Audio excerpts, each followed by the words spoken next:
Prepare yourselves, ladies and gentlemen, for a journey into a world shrouded in mystery and unspeakable horror, where a seemingly innocent mirror hides a terrifying secret capable of both light and darkness.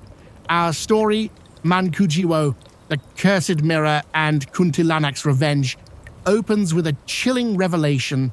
A mysterious mirror, endowed with incredible powers for good, was tragically twisted into a tool for the most sinister black magic. And in a horrifying act, a wicked man named Broto used this very mirror to unleash a dark, terrifying realm where he incessantly tortured a pregnant woman right before its reflective surface. This monstrous ritual ultimately gave birth to a terrifying, vengeful spirit known as Kuntilanak. But why, you might ask, would anyone commit such an atrocity? What twisted purpose lay behind this monstrous creation? And what if the very instrument of this horror, the child born of this torment, unknowingly becomes the key to a bloody revenge, destined to kill her own father? Utterly unaware of their profound yet tragic bond. This is the heart of our Indonesian tale, a journey into ghostly realms and dark secrets that will leave you questioning everything. Stick around, because this is just the beginning of a truly unsettling narrative that spans decades, weaving a complex web of deceit, possession, and supernatural retribution. Our chilling narrative truly begins with an unsettling scene, as we, the audience, are immediately plunged into the eerie silence, broken only by the soft, melancholic hum of a girl's song. This haunting melody drifted from within a cowshed, and as the camera, so to speak, pushed open the creaky wooden door, a horrifying sight was revealed. A heavily pregnant woman, bound and shackled, stood alongside the cattle. Her name was Kanti. A local man, who we soon learned was the village chief, approached her carrying a plate of food. From his hushed, somber words, it became agonizingly clear that the villagers themselves had collectively confined Kanti there for some unknown reason, leaving her in this deplorable state, with the chief tasked with her daily sustenance. However, Kanti, despite her dire circumstances, adamantly insisted she wasn't mad. In a voice filled with desperation, she vehemently declared that a man named Jokro was the truly insane one, and it was his actions alone that had led to her current plight. In a fit of despair and defiance, Kanti violently tossed the food aside, then began to shriek, her pleas for freedom echoing tragically within the confines of that squalid cowshed. The village chief, however, offered no reply to her desperate cries, his face etched with a mixture of helplessness and fear, as he simply turned and walked away. Moments later, a frantic villager sprinted towards the chief's home, calling out his name, his urgency palpable. He was followed closely by a horse-drawn carriage, which brought a wealthy man named Broto to the chief's doorstep.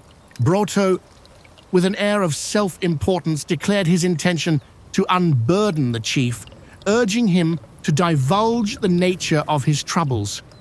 The chief, seemingly relieved, then recounted Kanti's entire story in detail. We learned that Jokro, a once generous and affluent benefactor, had showered the village with donations, greatly improving their living conditions. But according to the chief, Jokro had abruptly ceased his charitable acts, all because of Kanti. Worse still, the village itself had become shrouded in an atmosphere of palpable fear. Adults and children alike were terrified to venture outside, and the very air seemed to hang heavy with an unseen dread. And chillingly, all of this had supposedly begun right after Kanti became pregnant. For these reasons, the entire village, without exception, held Kanti responsible for their collective misfortune and terror. Broto, upon hearing this grim tale, dismissed the chief's concerns about Kanti, instructing him not to worry. He then, with an almost predatory focus, went directly to Kanti himself. His first words to her were disarmingly direct. He knew she wasn't mad. He stated, with an unsettling certainty, that she merely sought revenge, and in a chilling offer, he promised to help her achieve it because, as he cunningly revealed, Kanti and Broto shared a common enemy, Jokro. Stunned by this unexpected proposition, Kanti fell silent, her defiance momentarily replaced by a flicker of hope, and she eventually agreed to leave with Broto. The villagers, witnessing this, were utterly ecstatic, overjoyed at the prospect of Kanti's departure. As Kanti ascended into the horse-drawn carriage, the village chief gratefully thanked Broto for lifting this burden from his shoulders, for taking away the evil spirit that haunted their village. The hatred for Kanti ran so deep that as she was leaving, a villager even hurled a brick at her back, vehemently shouting for her never to return. Kanti, however, remained silent, her expression unreadable. As the horse-drawn carriage journeyed deeper into the night, the surrounding jungle grew denser and darker, filling Kanti with a growing sense of dread. It was no ordinary night, however. The moon, hanging ominously in the sky, had turned a blood-red color, casting an eerie crimson glow over everything. Eventually, Broto brought Kanti to a secluded house nestled deep within the jungle. His first action was to bathe her in some kind of special ritualistic water. Meanwhile, Broto's employee, a man named Abdul, was busy preparing a specific room, clearly for some unique and sinister purpose. It looked to an observer as though a dark ritual, or indeed a powerful black magic ceremony, was about to take place. Abdul hauled a massive, oversized mirror into this very room, placing it with a chilling precision. After Kanti's unsettling bath, Broto then dressed her in a vibrant red cloth, then gently, yet with an underlying menace, carried her into the special room where the mirror now stood. There, before her, he presented the very wooden contraption she had been confined in for so long. The sight of this torturous device immediately struck Kanti with profound terror, and she began to scream, her cries of "No! No, no!" filling the air.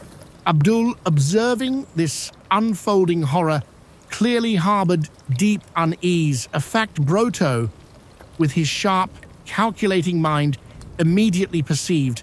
Broto, dismissing Abdul, ordered him to leave the room and retrieve some food for Kanti.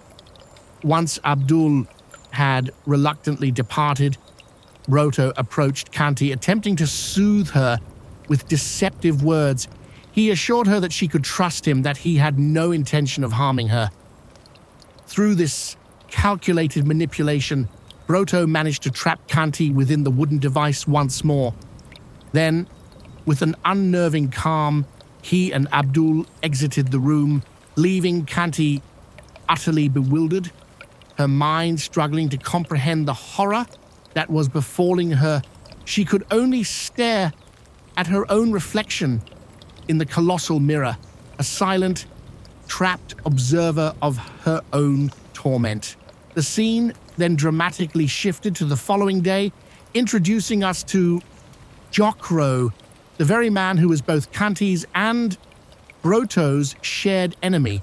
Jokro arrived by car at a secluded spot deep within the jungle. There he found a woman named Nyai, meticulously bathing a mirror. This mirror, we immediately observed, was eerily identical to the one placed before Kanti in Broto's house. Jokro, upon seeing Nyai's ritualistic cleansing, was consumed with fury. He had, it seemed, expressly forbidden her from undertaking such an act, Nyai, however, calmly explained that 19 years had passed since they had last purified the mirror.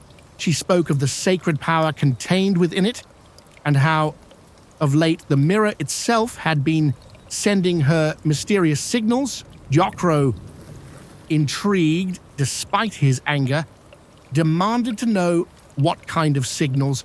Nyai's revelation was startling. These were, in fact, twin mirrors. For many years, she explained, the other mirror had been separated from its counterpart, but now the time had finally come to reunite the two. Jokro, his suspicions growing, pressed her further. Where was this other mirror? Nyai then revealed that one mirror remained with Jokro, while the other was, to his utter shock, in Broto's possession.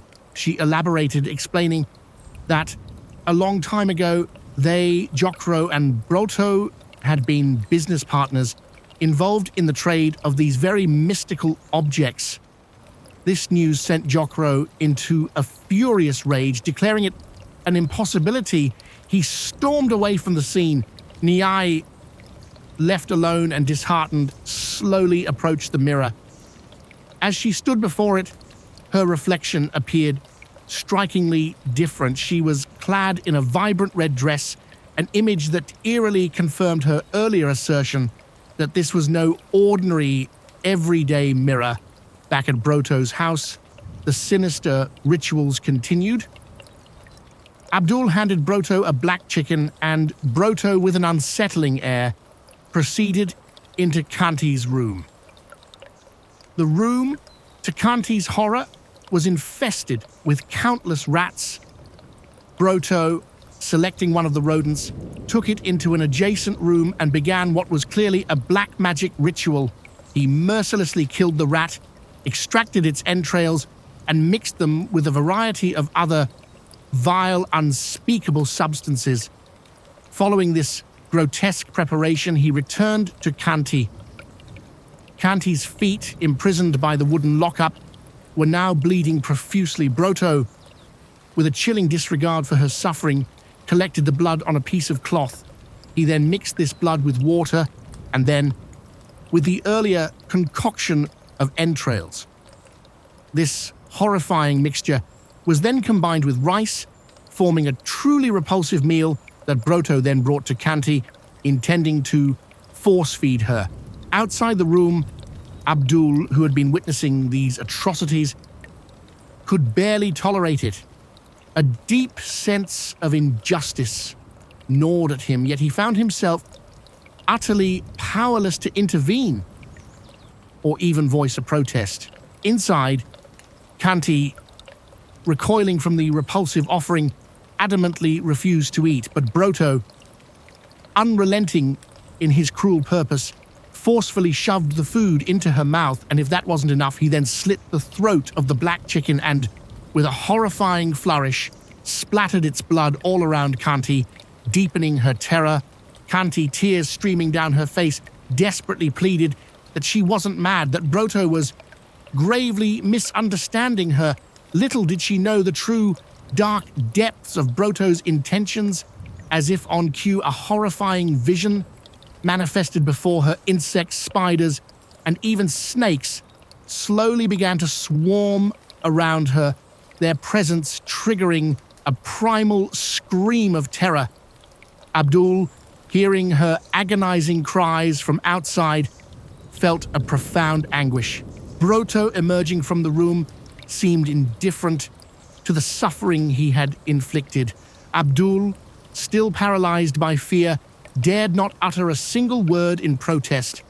And so Kanti, utterly helpless, was forced to endure it all in silence.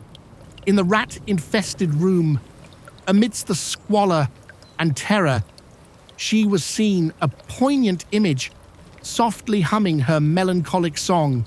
Now fast forward approximately 20 years into the future to the present day in our story. We are introduced to a young woman named Uma.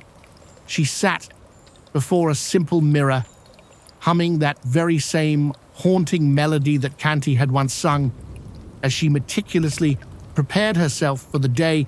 However, something uncanny was happening within the mirror's reflection.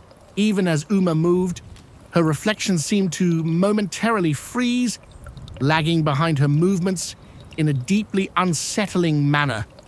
Around her neck, we noticed, she wore a locket, the very locket that once belonged to Kanti. Suddenly, and without any discernible cause, the door to her room slowly creaked open.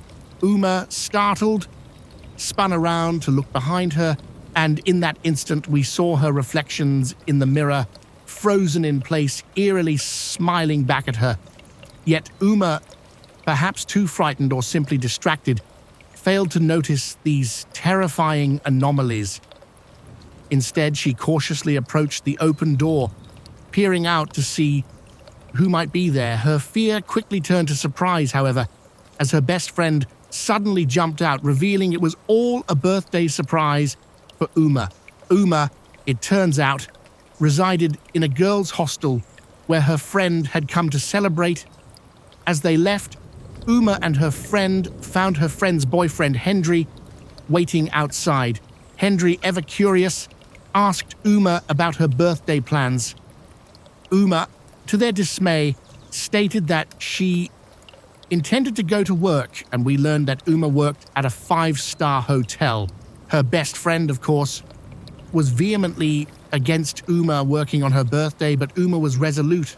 Meanwhile, in a room at that very same 5-star hotel, another scene was unfolding. We encountered a woman named Carmilla, engaged in a heated discussion with a man over antique items. The man expressed his reluctance to purchase them, citing people's fear that such objects were often cursed. This, he argued, was why he was unwilling to pay Carmilla's asking price. Carmilla, naturally, was far from pleased with this undervaluation. A sharp argument ensued, escalated by the man's refusal to pay a fair price and his blatant threats. He warned Carmilla that if she wouldn't sell to him at his price, he would acquire the items by any means necessary, ensuring she wouldn't be able to sell them to anyone else. Roy, Carmilla's associate, bristled with anger at these aggressive tactics. Just then, a young man named Sam arrived, carelessly leaving the hotel room door ajar. As Uma, pushing her room service cart, approached that very room, chaos erupted inside. Roy and the antique dealer came to blows, culminating in Roy fatally striking the man. Uma tragically entered the room at that precise moment, witnessing the horrific sight of the blood-soaked corpse, and she was utterly terrified.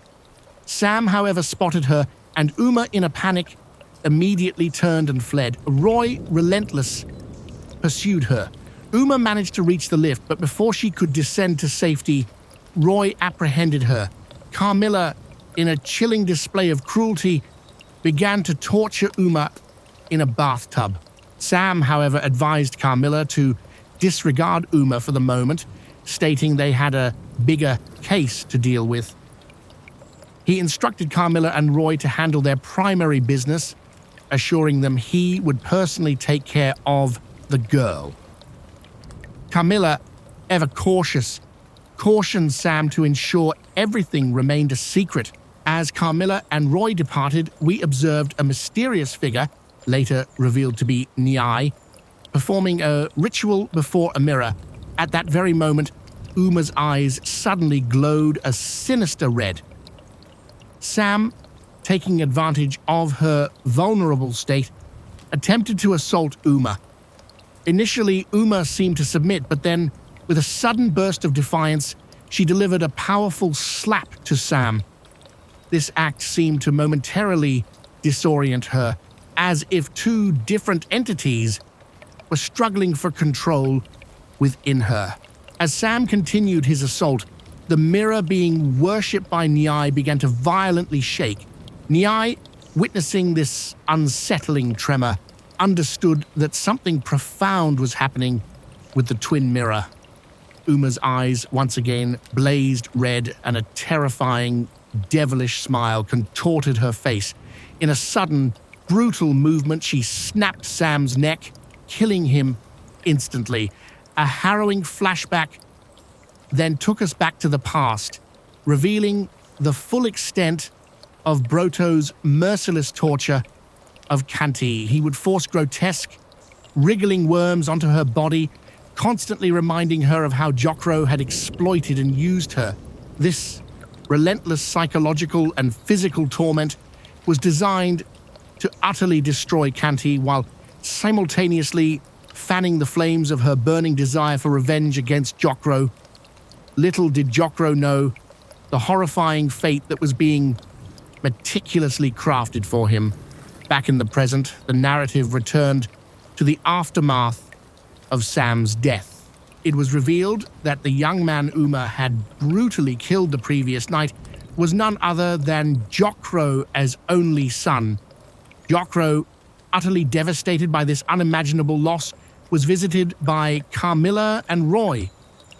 Carmilla, ever manipulative, suggested that Jokro's son's death was likely the work of some past enemy.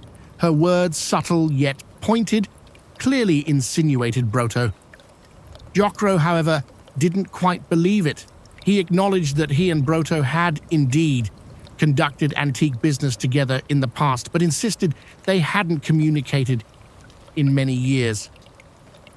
He reasoned that Broto wouldn't suddenly return after all this time just to murder his son. Unbeknownst to them, Nyai was secretly listening to their entire conversation from a hidden vantage point.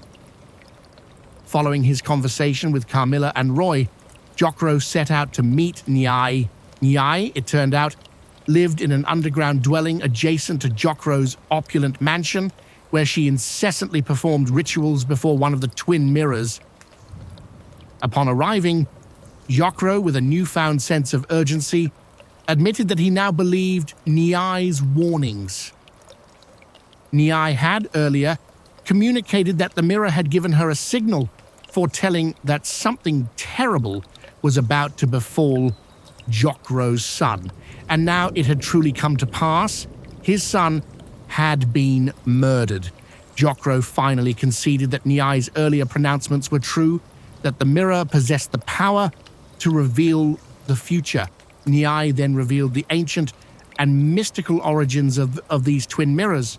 They were not crafted by human hands, she explained, but rather had come into existence through purely magical means. Within them resided a powerful, benevolent magic capable of unveiling future events. However, she cautioned, if these mirrors were ever defiled or corrupted by the dark arts of black magic, their essence would transform into a terrifying and destructive force. She spoke of her own father, who had once been the guardian of these sacred objects. He had warned her with grave solemnity that the two mirrors should never be kept apart for extended periods, for they were twins eternally bound. To separate them, he had cautioned, would allow the inherent good power within them to swiftly degenerate into something evil and dangerous. Jokro, listening to this, quickly realized that Nyai was once again reiterating her desire to retrieve the other mirror from Broto. His anger flared anew, and he furiously ordered Nyai to place the mirror inside his mansion, declaring that he would not hear another word from her on the matter. After scolding Nyai severely, Jokro stormed away. Nyai, however, remained clearly displeased by Jokro's arrogance. Meanwhile, Uma, our protagonist, had returned to her father's house, and her father, she believed, was Broto. Broto, after nearly a year, was overjoyed to have his daughter back. Uma, filled with remorse, apologized for not having visited him since the previous year. She then confided in him, explaining that she had encountered some serious problems, which was why she had sought refuge with him. Broto, hearing her troubles, became visibly worried. Uma, trusting him implicitly, proceeded to tell him everything. The story once again shifted to the past. revisiting the grim scenes of Kanti's brutal torture. Broto, it was revealed, had relentlessly continued his black magic rituals.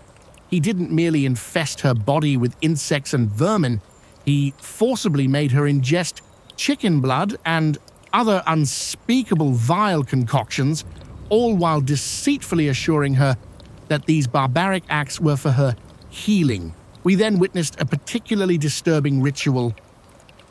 Broto began to inflict wounds upon himself, performing a strange, self-harming ceremony. As he did so, Kanti thrashed violently, her agony palpable. Suddenly, a shadowy, devil-like entity emerged from behind Kanti. It had no physical form in their world, but was, in fact, a jinn from the mirror world. Not just one, but several demonic jinns appeared, and they began to inflict unspeakable horrors upon Kanti. Broto was performing this agonizing ritual precisely to facilitate these demonic assaults. Outside, Abdul, horrified, could hear everything.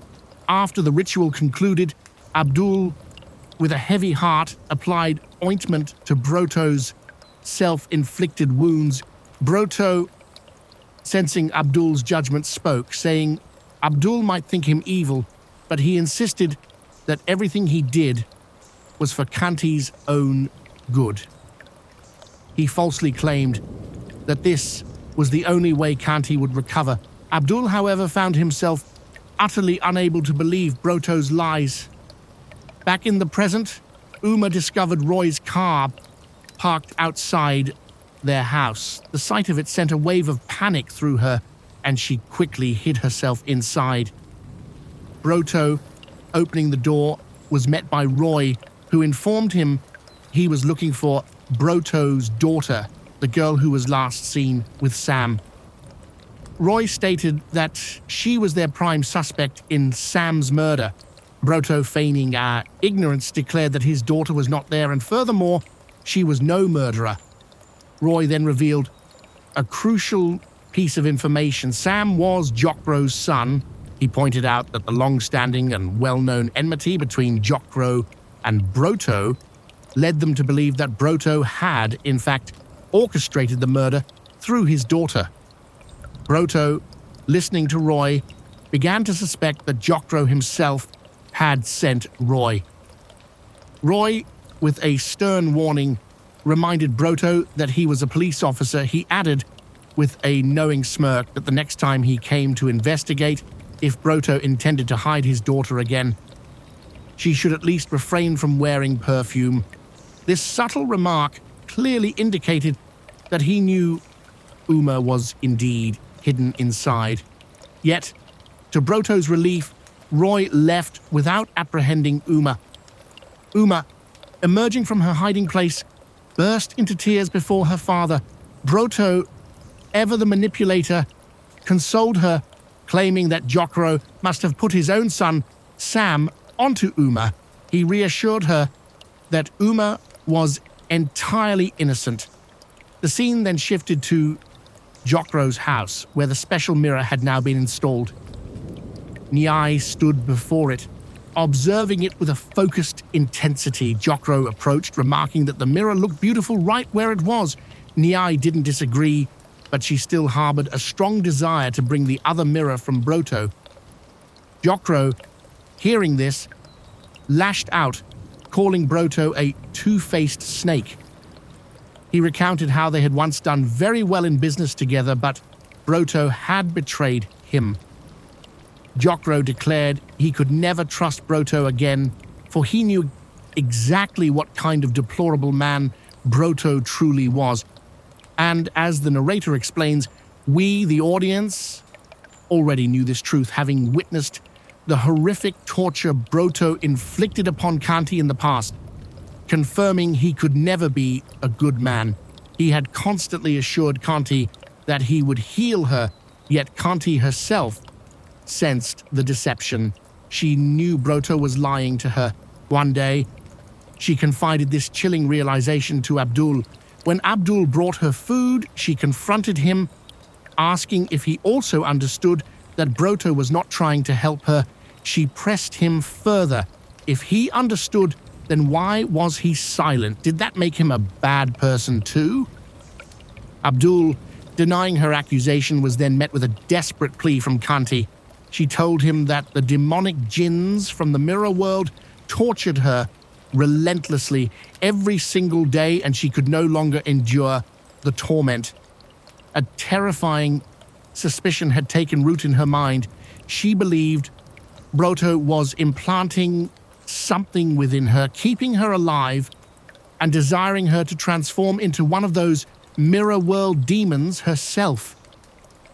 This, she concluded, was why he continued his cruel torture. She implored Abdul, would he help her escape? Or, if he couldn't do that, would he at least kill her so she could finally be free from this agonizing existence? Abdul, however, dismissed her desperate pleas as mad ramblings and turned away. Left with no choice, Kanti was forced to consume the vile, lizard-laden food. Back in the present, Broto brought Uma into that very room. He solemnly told her that her mother had spent her final days within those walls. It was a shocking revelation, indicating that Uma was, in fact, Kanti's daughter, the very child born 20 years ago, under Broto's cruel hands. Uma, who had grown up believing Broto was her biological father, remained completely unaware of this horrifying truth. Broto, ever the manipulator, promised to reveal everything to Uma slowly, asking only for her patience and trust. As he spoke, Broto noticed the mirror begin to tremble as if Kanti's spirit was attempting to emerge, desperate to protect her daughter from an unknown danger, and this, we learned, was the reason why Kanti's spirit had always manifested, protecting Uma whenever anyone had tried to harm her since the beginning of her troubles. Soon after, Niai herself arrived to meet Broto, which surprised him somewhat. Broto recognized Niai's father, who had once been the guardian of the two mirrors. Niai recounted how her father had told her that while Broto was around, the two mirrors were always kept together. Broto, however, vehemently denied this, claiming he had no knowledge of another mirror's whereabouts and had long since abandoned the antique business, now solely engaged in batik work. Uma was present, diligently working on batik with Broto's other employees, but Niai, with a keen eye, immediately recognized that Uma was no ordinary employee. When she inquired, Broto introduced Uma as his daughter. Niai, surprised, remarked that she hadn't known Broto was married. Broto conveniently offered no response. When Niai suggested reuniting the two mirrors, Broto became furious. He believed Jokro had sent Niai to broker a friendship, a notion he utterly rejected. Niai tried to clarify that Jokro himself opposed the idea, but Broto refused to listen, ordering her to leave. As Niai was departing, her eyes fell upon a particular door, the very door behind which Kanti had been imprisoned. Approaching it, she distinctly heard screams, along with the faint cries of a baby. This chilling discovery seemed to illuminate something profound within her. She turned back, offering Broto a knowing smile before exiting. She then declared to him that Jokro had forbidden her from visiting him, implying that she no longer considered Jokro her master. With this declaration, she departed. Broto was left deep in thought, pondering the implications of Niai's visit. Uma, curious, questioned her father about the mysterious woman, but Broto skillfully deflected the conversation. Meanwhile, Carmilla visited Jokro. She told him about Broto's daughter. Jokro, astonished, reiterated that Broto had never been married, so how could he possibly have a daughter? Carmilla then explained that Roy had personally visited Broto's house and heard about his daughter from Broto himself. Furthermore, she revealed that the girl, Uma, had been with Sam during their deal, directly implicating her in Sam's death. Upon hearing this, Jokro ordered Carmilla to eliminate the girl as quickly as possible. He threatened that if they failed, he would terminate all his dealings with Carmilla. This ultimatum did not sit well with Carmilla. Meanwhile, Roy, ever vigilant, was staking out Broto's house, patiently waiting for an opportunity to apprehend Uma when Broto stepped out. He soon found his chance. Uma was outside, hanging clothes, when Roy suddenly confronted her. Uma, terrified, insisted she had no idea how Sam had died. Roy, however, chillingly responded that he didn't care about Sam's death. His true concern, he revealed, was that Uma had uncovered his own illicit activities, that she knew about his illegal dealings with Carmilla, operating under the guise of a police officer. This was why he had come to silence her. Poor Uma tried desperately to escape, but Roy was relentless, beating her severely, leaving her gravely injured. However, in a sudden, terrifying shift, we once again sensed the powerful presence of an otherworldly force within Uma. Or rather, Kanti's spirit took over. Kanti, through Uma, attacked Roy, then violently hurled him into a vat of boiling hot batik liquid.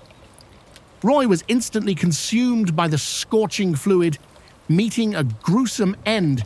Immediately after, Uma collapsed, unconscious. We then saw someone approaching Uma, caring for her, but it wasn't Broto. Broto returned home shortly after, and upon seeing Roy's cap on the ground, immediately understood what had transpired. Abdul, after a long 19-year absence, suddenly appeared. Mute, Abdul communicated through frantic gestures that Roy had tried to kill Uma, and in self-defense, Uma had killed Roy. He began to lead Broto towards the room where Uma lay, but Broto, with a harsh tone, demanded to know why Abdul had returned after so many years. Had he forgotten his failure on that fateful night? A powerful flashback then took us back to the last night Abdul was present at Broto's house. Abdul had arrived to deliver Kanti's food. Kanti, with a cunning desperation, began to manipulate Abdul. She complained of excruciating pain in her legs, pleading with him to unlock the wooden device that held her captive, as she promised, with a false sincerity, that she wouldn't try to escape, insisting she was too weak anyway. Abdul, his heart softened by her apparent suffering, succumbed to her manipulation. He unlocked the device. The sight of Kanti's bruised and battered feet filled Abdul with profound pity, and he genuinely tried to comfort her. He retrieved the locket Kanti had always worn before her captivity and carefully placed it around her neck. He then found her old hair clip, which Kanti used to wear, and attempted to tie her hair with it. But before he could, Kanti snatched the clip, bringing it to her own throat, attempting to end her life. Abdul, realizing her desperate intent, immediately intervened, stopping her. In the struggle, Kanti managed to cut her hand with the clip. At that critical moment, Broto burst into the room. The sight of him struck Abdul with immediate terror. Broto, rushing forward, quickly bandaged Kanti's wounded hand. Then, his fury directed at Abdul for his transgression. He dragged him away to administer punishment. Broto, consumed by rage over Abdul's actions, used Kanti's very own clip to pierce Abdul's hand, leaving a permanent scar that he carried to this day. Abdul, in his anguish, begged Broto to kill him, but Broto, with a sadistic gleam in his eyes, declared that he wouldn't grant Abdul such an easy release. Instead, Abdul would be condemned to carry the crushing burden of Kanti's death on his conscience for the rest of his life. With those chilling words, he ordered Abdul to leave. That same night, a surprising alliance began to form. We saw Carmilla and Nyai conversing. Carmilla, disillusioned, now refused to continue working with Jokro, And since Nyai too was no longer willing to serve Jokro, the two women decided to join forces. When Carmilla brought up the topic of Broto's daughter, Nyai confidently stated that the girl was certainly not Broto's child. However, even Nyai remained unaware that Uma was, in fact, Jokro's own daughter. In the present, Broto began to weave a fabricated tale for Uma. He had, up until this point, consistently lied to her about her past. Now he meticulously constructed an elaborate false narrative. He claimed that he and Jokro had once served the king together. However, Jokro, in a treacherous act, spread false rumors about Broto, falsely accusing him of collaborating with the Dutch. This insidious deception led to Broto falling victim to the king's wrath. Simultaneously, Jokro, presenting himself as a loyal ally to the Dutch, relayed the same false accusations, resulting in Broto's arrest. Broto recounted that during his captivity, his wife, Uma's mother, who was pregnant at the time, was abducted by Jokro. Jokro, he claimed, subjected Kanti to various brutal rituals using black magic and demonic jinns to drive her insane. Broto concluded his fabricated story by stating that upon his return, he found Kanti had tragically taken her own life. Uma, hearing this horrifying account, swelled with rage, turning her fury against the man she now believed to be her father's tormentor, Jokro. Little did Uma know the shocking truth. Broto was not her real father. Her true father was Jokro. The real story, you see, was far more tragic and complex. Jokro, captivated by Kanti at a village dance, had used his wealth and influence. He bribed the village chief to facilitate a night with Kanti, resulting in her becoming pregnant. Already married and with a son, Jokro, desperate to avoid scandal and protect his reputation, spread malicious rumors about Kanti throughout the village. This insidious gossip led to Kanti's cruel confinement in the cowshed. Her life, however, descended into a true hell when Broto then took her. At this point, you might be asking yourself, why did Broto treat Kanti so cruelly?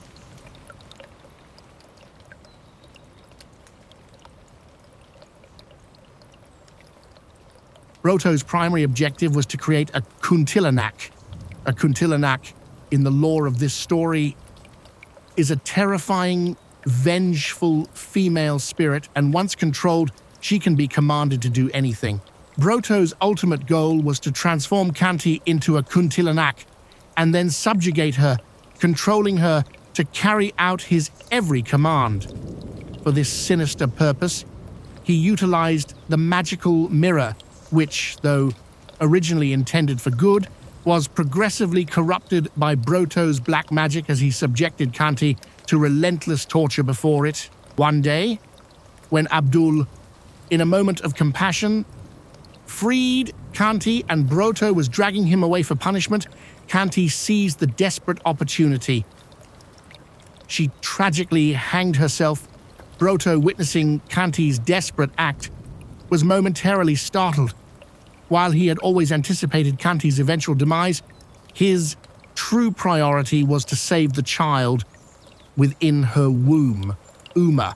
Therefore, instead of trying to save Kanti, he used her hair clip to brutally cut open her stomach, extracting Uma. His reasons for this gruesome act were deeply calculated. Firstly, Uma was destined to be the key to controlling the Kuntilanak, Kanti's spirit.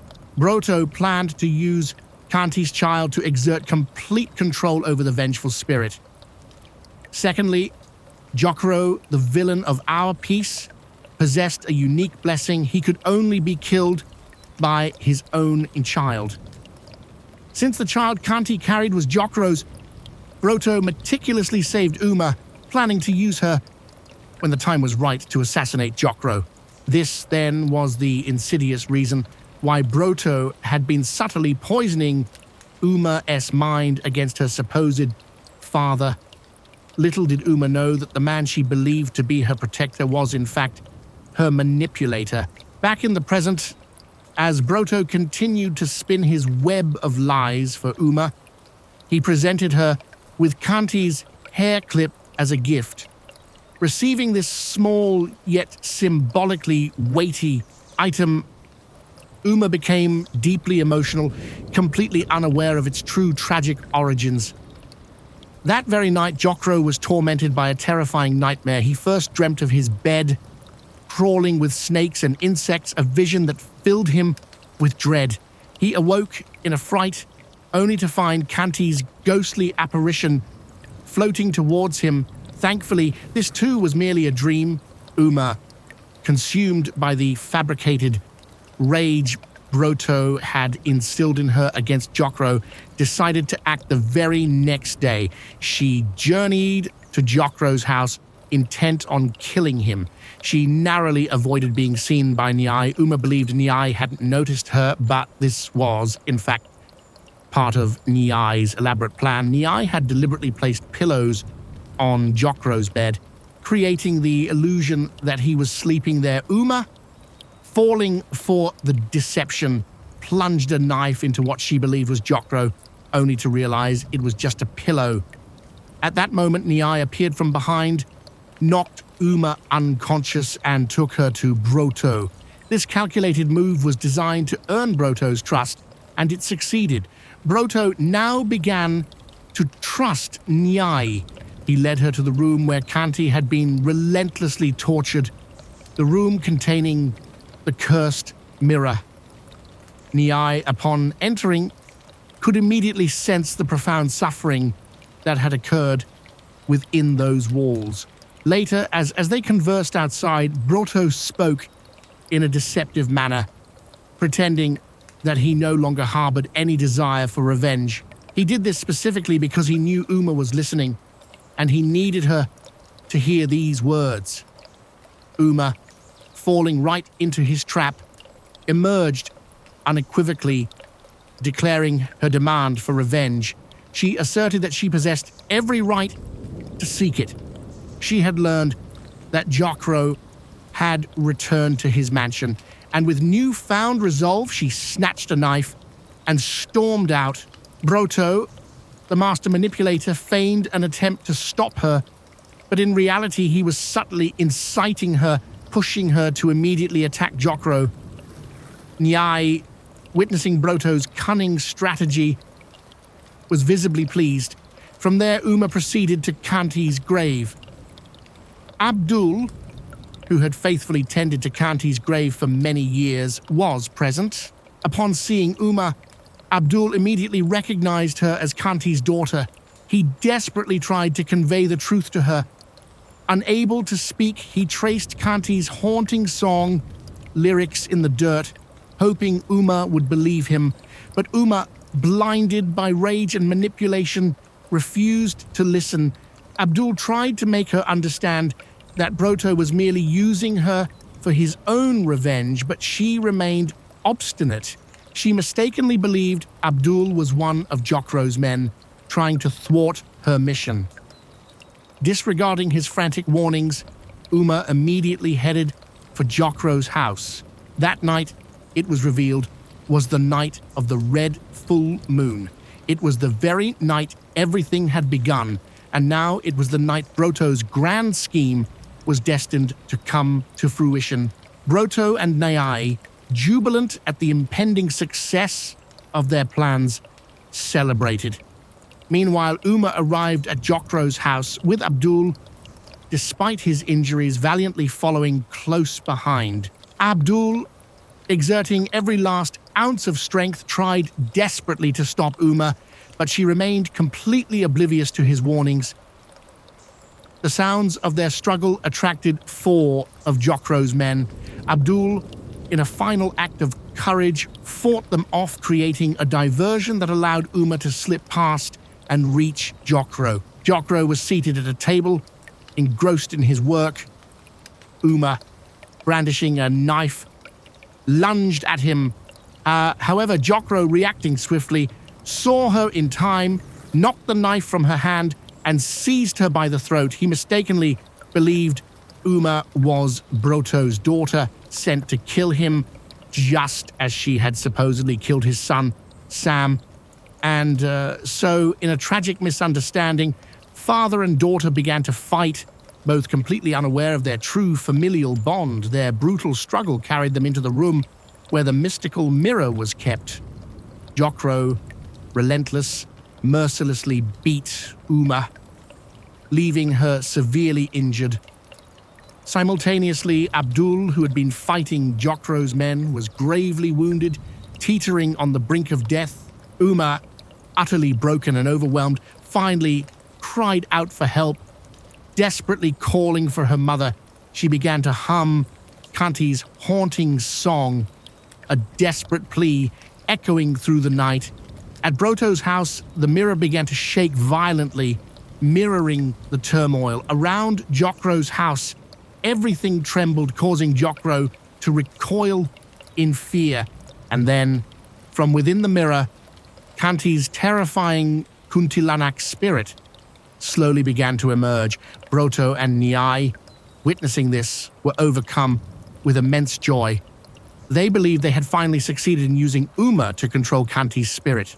As long as Broto could maintain control over Uma, he believed Kanti's spirit would remain under his command. This realization filled them with immense satisfaction. Meanwhile, Abdul, on the precipice of death, saw Kanti's spirit floating towards him in his final moments. With that last spectral vision, he breathed his last. Kanti's spirit, now fully manifested, first eliminated Jokro's 4 men. Then she turned her vengeful gaze upon Jokro himself. Jokro, utterly terrified, stared at the horrifying apparition. Kanti's spirit screamed, advancing relentlessly towards Jokro. Jokro, consumed by fear, frantically tried to retreat. In that crucial moment, Uma regained consciousness, or perhaps Kanti's spirit fully possessed her. Uma rose, gripping her mother's hair clip tightly in her hand. She then plunged it directly into Jokro. Kanti, in a final act of vengeful cunning, had used Uma to commit the murder, for she knew that only Jokro's own child could ultimately kill him. Following Jokro's death, Uma began to vomit insects, a horrifying manifestation of the dark power within her, and then collapsed unconscious. Several days later, Uma remained in a profoundly abnormal state. Her senses, her balance, her very comprehension of reality seemed to have vanished. Carmilla, now an ally of Broto and Nyai, came to observe her. Broto and Nyai then entered the room, where now, instead of one, stood 2 mirrors. A significant detail was Nyai, who was dressed in the very red garment she had once seen her reflection wearing in the mirror. Her prophecy, it seemed, had come true. Of the 2 mirrors, one was still corrupted, containing Kanti's restless spirit. Broto hammered a nail into this mirror, attempting to seal Kanti within, but Nyai, ever knowledgeable, stated that this would only contain Kanti's spirit for a mere few days. In that brief window, they needed to completely subdue Uma and master Mankujiwo, the ancient art of controlling spirits. Only through Mankujiwo could they truly control Kanti's Kuntilanak spirit. Whether they will succeed in this terrifying endeavor, whether they can truly control Kanti's spirit through the teachings of Mankujiwo, remains to be seen in the second part of this captivating story, which has already been released. So if you're eager for an explanation of the second part of this incredible story, please let me know in the comments, and I'll do my best to bring it to you very soon. And if you enjoyed this terrifying story, please don't forget to like and share this video, and make sure to subscribe to our channel. Thank you so much for watching.